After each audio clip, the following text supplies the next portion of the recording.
think some plates were smashing in the Wales household. I think William is absolutely furious at this. I mean, this is worst case scenario. Welcome to this very special episode of Royal Exclusive. I can't quite believe I'm saying this, but Harry and Meghan are coming back to the UK. There's so much to talk about, so let's get straight to it. I am joined today by news commentator Samara Gill and former Palace Press Secretary Ailsa Anderson. Welcome to you both. Thank you so much for being here on what is quite a momentous day, I think. We'll go through the top line of what we know so far. Here it is. Harry and Meghan, they are moving back to the UK. This news broke yesterday. What I've been told is they will be here within a matter of days. The kids have actually been enrolled in a school here in Britain.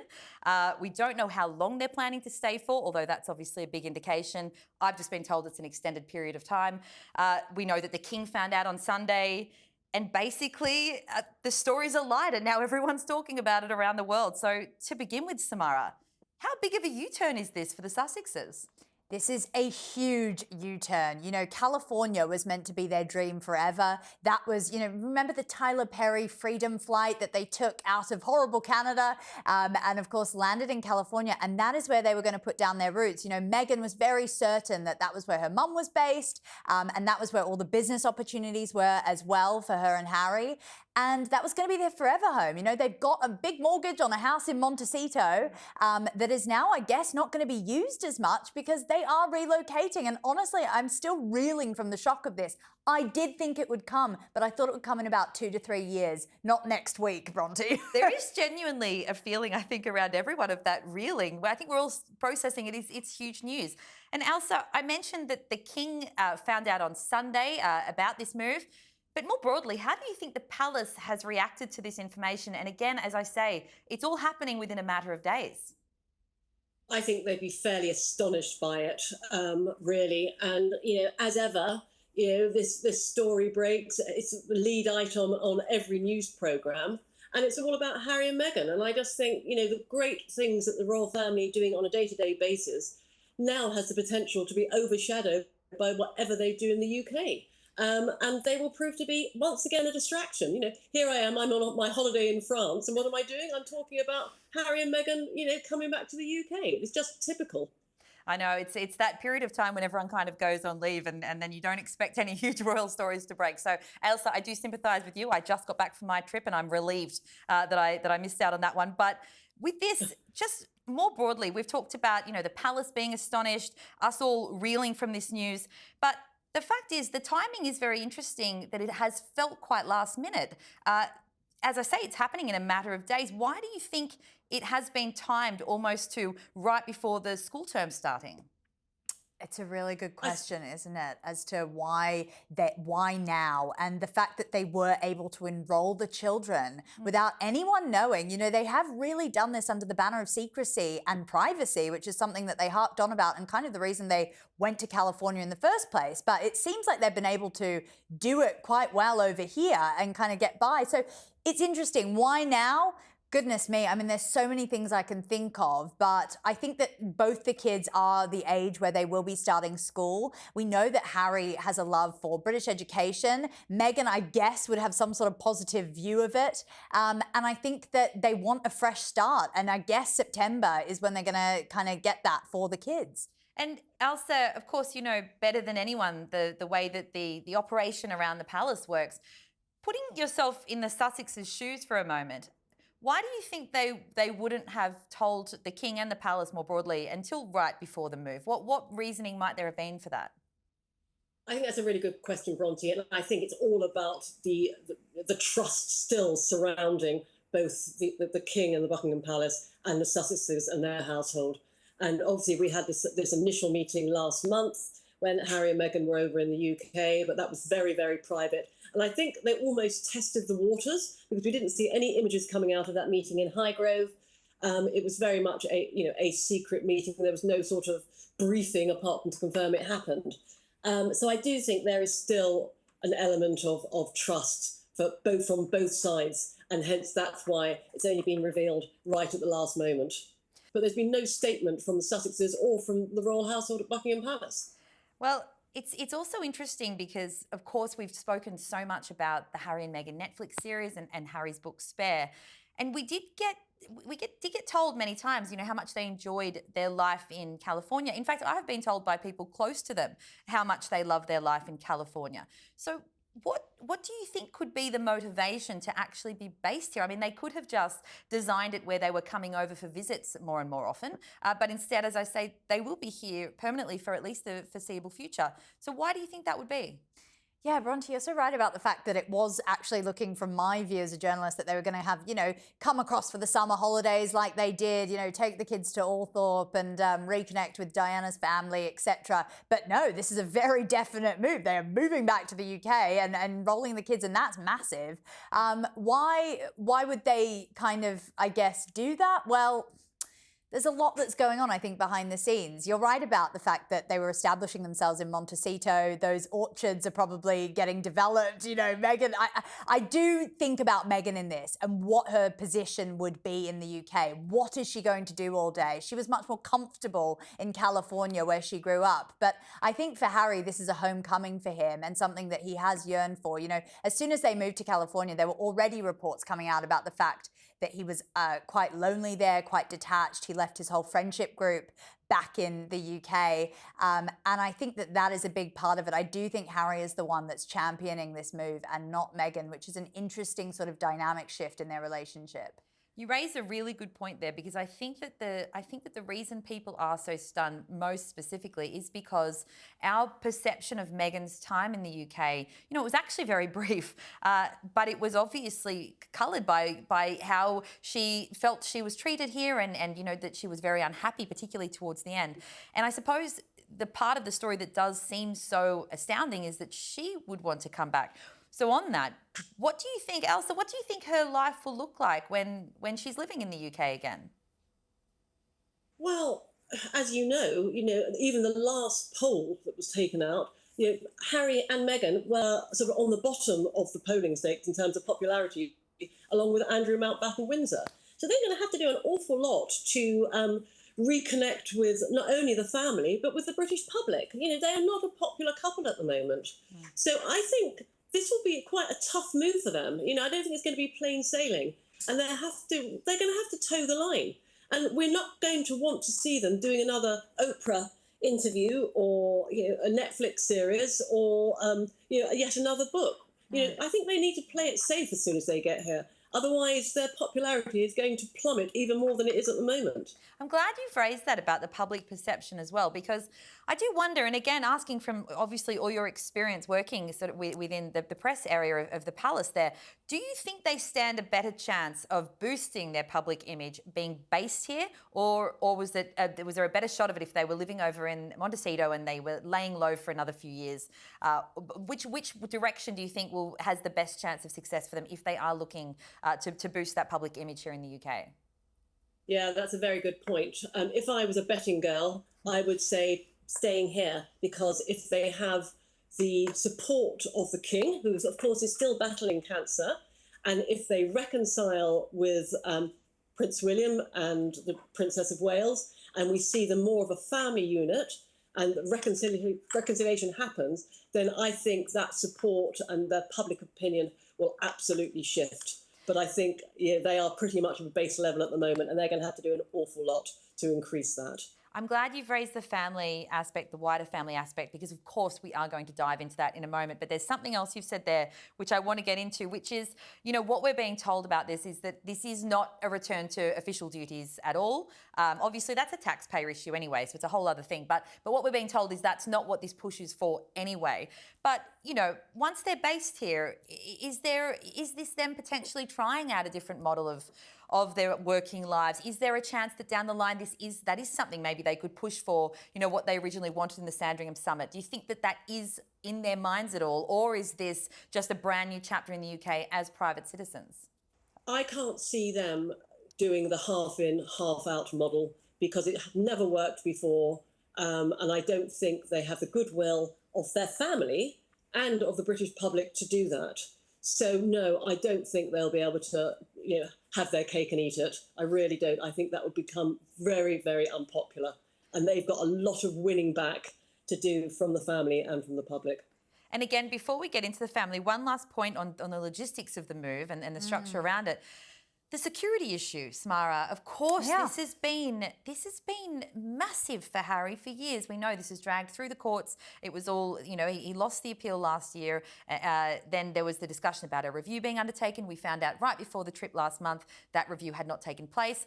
We have had no updates on anything to do with security, but the last he spoke about it, he said he feels that his life is at stake without that police protection when he's here, and also that he didn't feel that his family was safe. So what can we take from this? If they're all moving here and we don't have any update on there being a change in his security arrangement at all, as we understand it, it's still the bespoke arrangement.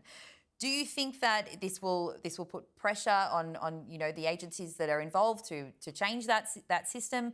Do you think that something has been updated, or do you think he's maybe changed his mind about it? Well, of course, Ravik is the independent body that was kind of making all those decisions. And yeah, I mean, Harry was in a massive tussle with them for many years. And you're right, up until merely a few weeks ago, the UK was not safe enough for him to take a casual trip to. And now he's moving here. It is a very interesting change of heart, isn't it? I mean, they're going to live, obviously, on a private residence, not a royal one. They're going to have to, I guess, shell out the money for that security by themselves. That's going to be a challenge. I think, honestly, that trip that they did a couple of weeks ago this summer showed them that they are able to have privacy and anonymity. You know, the Sun broke that they had gone to Scotland and no one even knew about that, you know, but it was revealed when Meghan posted it on her Instagram. So I think they actually saw the reality of what it is.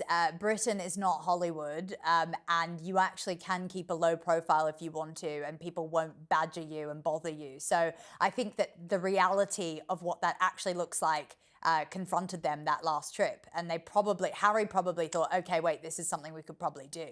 Absolutely. And again, to what they'll actually do when they're here, I think it's fairly straightforward to say, you know, we know that Birmingham Invictus Games is in 12 months. Harry's going to throw everything at that. That's where his focus will be. And of course, he also has strong ties to patronages with Scotty's Little Soldiers and Wellchild here in Britain. But again, to the Meghan of it all, As Ever is obviously the company she launched only, I think it was about a year and a half ago. So that's still going on. We don't know about expansion plans. And also they still have a few Netflix projects that have been announced that are in the works. But this all feels very US-based. Ailsa, do you think this is, what do we think about Meghan's businesses, especially in terms of As Ever, if she's based here? Well, again, a very, very interesting point. And I think it will have to be a fine line to be drawn. You know, what she can't do is do her programme in the UK and then start dropping in, you know, when I last spoke to the King or the Queen, or we had a conversation with other members of the royal family, because that will really alienate them completely, and we'll be back to the drawing board again. So she's going to have to tread really carefully, and you know, not use other members of the royal family to promote her commercial line of work. Because presumably they will be seeing the royal family more. You raise a really good point there. They will, obviously, they're going to be a lot closer geographically. And we know that Harry has pushed for this, you know, more time with the King, particularly with his kids and with the Spencers as well. There is obviously a whole other side of the family here. But yes, you do raise a really good point. When they are actually spending more time with them, it is more of that exercise in restraint in not sharing details about that publicly, because I don't think there'll be any tolerance for that, not just from the royal family, but from the broader public. Now, we will get onto the family now, because more specifically, of course, when this story broke, I thought about William and Catherine in all of this. It's a lot easier to sort of keep quiet on a rift when there is an enormous body of water such as the Atlantic Ocean between them. But they're now all going to be on the same turf. How do we think William and Catherine reacted to this news, Samara? Look, I'm only alleging here, but I think some plates were smashing in the Wales household. I think William is absolutely furious at this. I mean, this is worst case scenario, and I think he's got a good reason for it. You know, he was getting along, doing a lot of great work for the royal family. He basically was managing that family on his back the last couple of years because of all the different things that have happened. And now for this to come into play, the media is going to be focused on Harry and Meghan and not any of the good work that he's been trying to do alongside Catherine. So I think that it's going to be a massive rift. But, you know, the UK is it's not a large place. They are going to have to cross paths at some point, and the cameras are going to be poised in their direction whenever and wherever that happens. And I don't think it's going to be pretty, because William doesn't have short-term memory. He knows what happened and all the dirty laundry that has been hauled in front of the public for them to sort of consume, and that Harry had a part in. So the feud, I think, is still very much between the brothers. And I think that Harry is trying to get back in while he still can, because once the king passes, that door's going to be very firmly shut. And of course, what we have been hearing, and I know we've talked about this on the show before, is that Harry had been reaching out to William off the back of, as you're mentioning, you know, those the Netflix series and the book, and there was obviously this widening rift. And what I'd been told as well is that Harry had made these attempts to contact his brother, but that William, it had been one-way traffic and William wasn't interested. Now, I'm just going to pose this question, Ailsa, because you do know all the players involved. You've obviously spent a lot of time in the palaces. Again, when they are in the same country, I do think this brings the issue more to the surface than it would have if Harry was still based in the US. Do you think, with Harry being here, there is a possibility that William will take a more diplomatic line and maybe open that door of communication at some point? Should he do that? I think the trust has to be re-established. And I think that's going to take time, on both sides probably. I don't think there's any quick fix. We can't get some super glue and mend it and bring them back together. And William, rightly in my view, has been hurt by a lot of the stuff that his younger brother has done. You know, in the book Spare, talking about, you know, a physical fight over his relationship with Meghan. You know, the Oprah interview where the result was, when William was actually asked whether the royal family was a racist family, and he actually responded, you could see that sort of the fury bubbling beneath the surface, you know, for a member of the royal family to react to a shout out by a reporter. So, you know, and they haven't spoken for years. So I think it's going to take a long time, if at all. William, like his father and like his late grandmother, you know, they do put duty and service before self. And I'm sure he'll be thinking, I need to do what's best for the good of the country and for the people rather than myself. But I do think, you know, this is not a plaster where you can just stick it over. I think it's going to need some proper stitches. Some long-term trust rebuilding. That's a great point. I completely agree.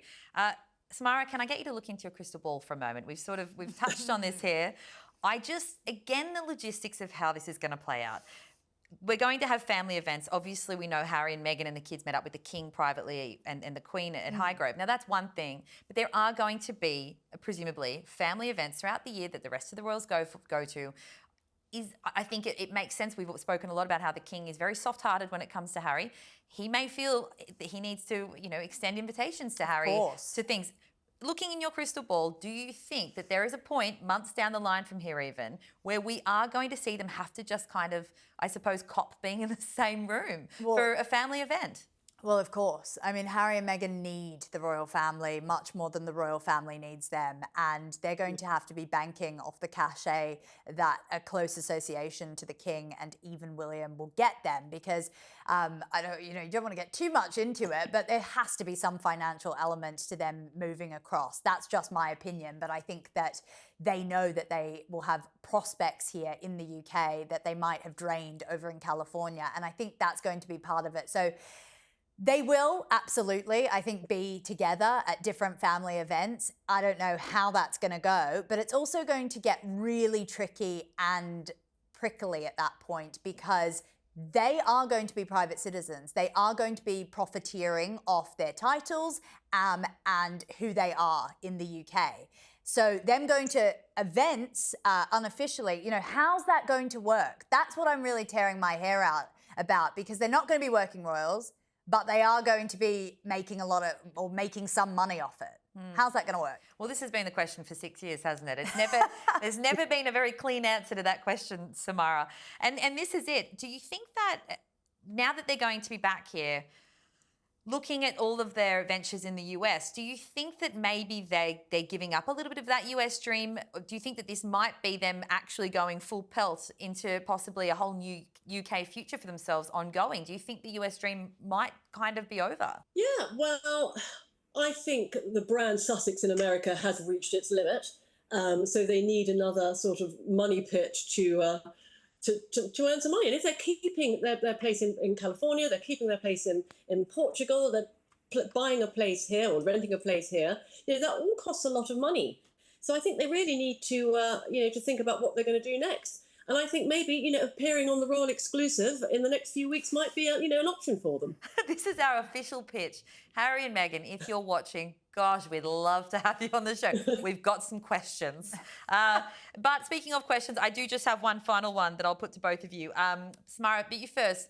It's something I've not mentioned a lot, other than the fact that they're enrolled in school, is Archie and Lilibet. Now, these are two young kids, a 7 and a 5-year-old. They're going to be uprooting their life and moving over here to the UK.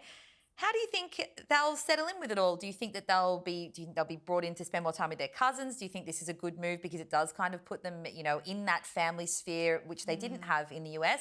How do you think they fit in with all of this?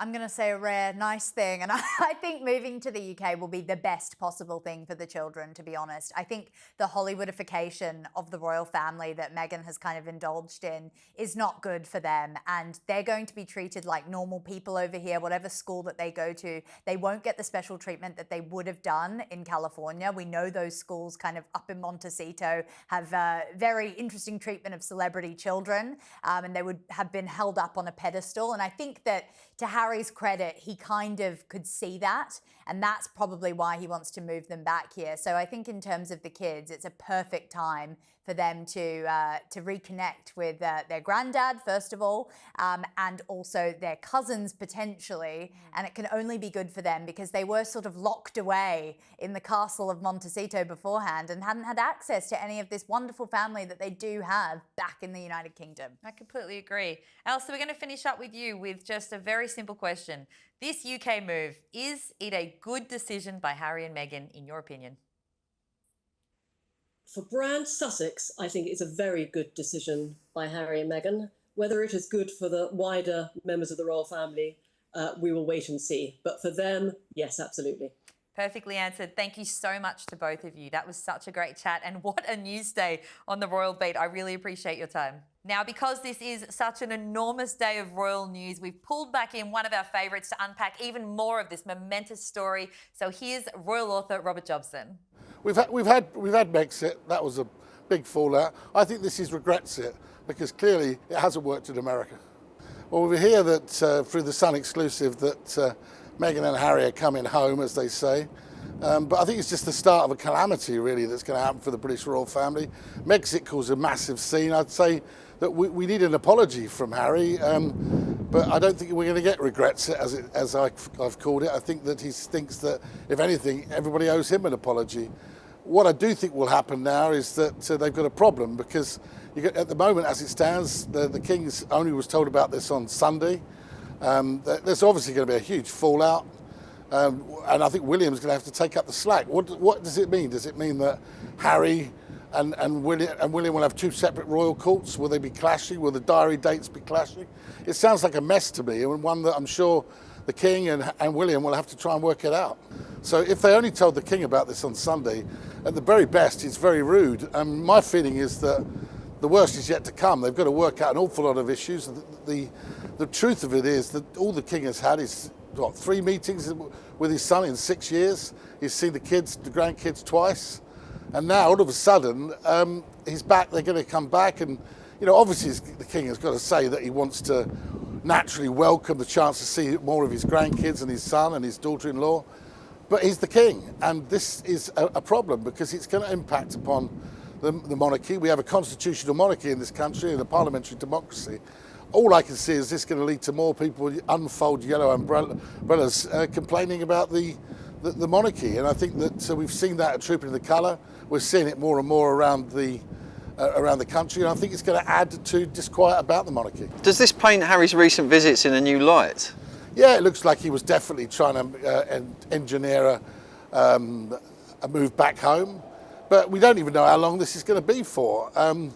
They're very volatile, and the trust hasn't really ever been rebuilt. I mean, 6 months before they left, there was filming going on behind the scenes by Harry and Meghan about how broken they were, how terrible their time in this country were. We've had comments from Harry saying, you know, never bring his wife and kids to this country. It's too dangerous. So what's changed? Has there a deal been done about security? If there has, we need to know about it, and we need to know who's paying for it. Andy Burnham, the Prime Minister that was shoehorned in, you know, Andy Burnham's now Prime Minister. He's saying it's a private matter. But, you know, if the public are paying for it, it's not a private matter. So I think that needs to be ironed out. They can't keep doing these secret whisper WhatsApp groups. We're told, you know, the palace is saying that Harry is coming back, but there's going to be no half in, half out. But that's just a whisper. That this should be stated clearly on Buckingham Palace note paper that the Queen's deal stands. Otherwise, you know, these things can be changed and Harry can inveigle his way back in. The reality is, if he's going to commercialise the royal family, there is no place for him in a constitutional monarchy. My feeling is, long term, I believe that he feels that he's probably financially better off with his security paid for by the government, i.e. that's $4 million dollars off or pounds off his bill. And if he does a bit of work for the royal family, that's fine, but he might not include Meghan in that deal. The reality is, if he comes back also, if anything happens to the king, it's harder for William to sort of just say, you're no longer a member of the royal family working for us. Look, he's not done anything like, you know, he's not embarrassed the royal family by having an association with Jeffrey Epstein, like Andrew Mountbatten Windsor. He decided he wanted a bit of freedom. Royals in the past have done that. Sophie and Edward did that. They did commercial enterprises. It didn't work out for them, so they came back and threw themselves into royal duty. Maybe that's what's on Harry's mind. We're told not, but things keep changing every 5 minutes. Well, it certainly looks like the Brexit deal they wanted in the first place is being pushed forward, because if they come to Britain and they continue their commercial enterprises, then of course they're operating a commercial court. And that is trading on the proximity that they have to the royal family. That's where they made all their money. They didn't make their money through original ideas. They made all their money by selling out the royal family, betraying trust, and betraying the relationship with their brother and his relationship with his brother and his father. Now, first of all, there needs to be an apology to say he regrets what's happened, and also for labelling the royal family racist. That's not been a great thing. That really upset the apple cart. My personal belief is, though, that this is Harry forcing his way back into the royal fold. He will he'll want to carry out royal duties. That way he'll get money. That way he'll get his security detail. That way his family will be protected. I think that clearly there's changes afoot at Charles's court. You've got Sir Clive Alderton, who was called the Wasp in Harry's memoir Spare. He's on his way out. There's Bernie Flannery that I revealed was leaving, his long-term butler, the man that would have had to take the calls from Harry and said, oh, the king's not available. Look, I think there's changes afoot, and that will probably smooth the path in a way for Harry. But Harry's got to decide what he wants to be and what he wants to do. The one thing that still stands is you can't commercialise the royal family, because that's an existential threat to the institution and what the institution stands for. I think it's a real difficult position for Kate and William. I think that they must be wondering what on earth's going on. I know that when they did that talk, moment after the Queen died, they went and talked to mourners and outside Windsor. Catherine described it to a member of the royal family as one of the hardest things she's ever had to do. Well, it looks like there's going to be more of those hard things to do further down the line. What happens at Christmas? What happens at other occasions, trooping the colour and things? If Harry gets invited back in, do his kids get to go on the balcony? They are, after all, in line to the throne, quite high up, much more higher up in the line to the throne than many of the other people that appear on that balcony. So I feel that they've got a problem going forward. The King's going to have to sort it out as quickly as possible. He can't leave this one a mess for William to clear up when it's his turn to be king. The big moment we're going to see optically is what happens at Christmas. I think if we see them all together at Christmas, then the rift is not healed, but there's obviously a push towards trying to achieve a more optically better look for the royal family, which is something the King would prefer his reign to have. But this, don't make no mistake, this is a crown divided.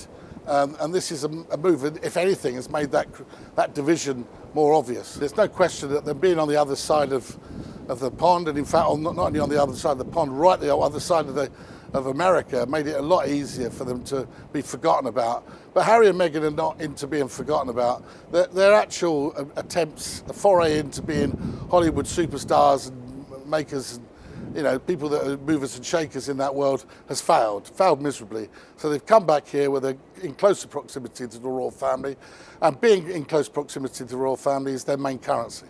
I think the king has to make a statement. I think that it's no good whispering or WhatsApping to the royal rota groups about what's happening. And we did Buckingham Palace headed paper to say the Queen's deal, the Sandringham Summit deal, stands. No taxpayers' money will be spent on this couple, and he is not a working royal. Those three things, they're private people. Those things have to be stated for the record, on the record, not whispered so it can be changed. Not guidance, so he could say, well, I can't remember saying that, but on headed note paper saying this is the deal.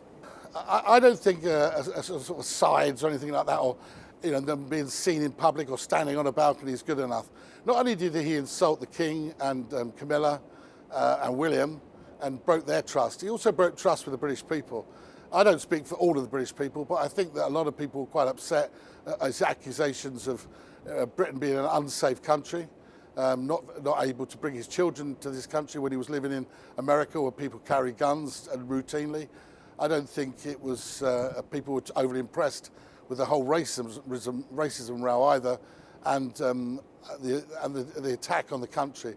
He was talking about how, almost in terms about how wonderful his freedom flight was, as if we were all trapped in a dated, class-ridden society that is racist. I think the people, if we are going to end up paying any bills, need an apology, as well as the King, William and Camilla. I would prefer it to be a public apology. I think it should be. I think that Harry should address the situation. I think the palace should address the situation instead of just wandering around in whispers and WhatsApp messages. This is a big issue. The Queen, you know, the late Queen, when she issued a statement, it was issued a statement from Buckingham Palace. If this is in any way changing, the people need to know about it, because I don't think the people are as happy to accept the homecoming as Harry and Meghan seem to think they would be. Thank you so much for joining us to unpack this absolutely incredible story. Please remember to subscribe to the Royal Exclusive YouTube channel, and we will see you next week for what is guaranteed to be an action-packed show.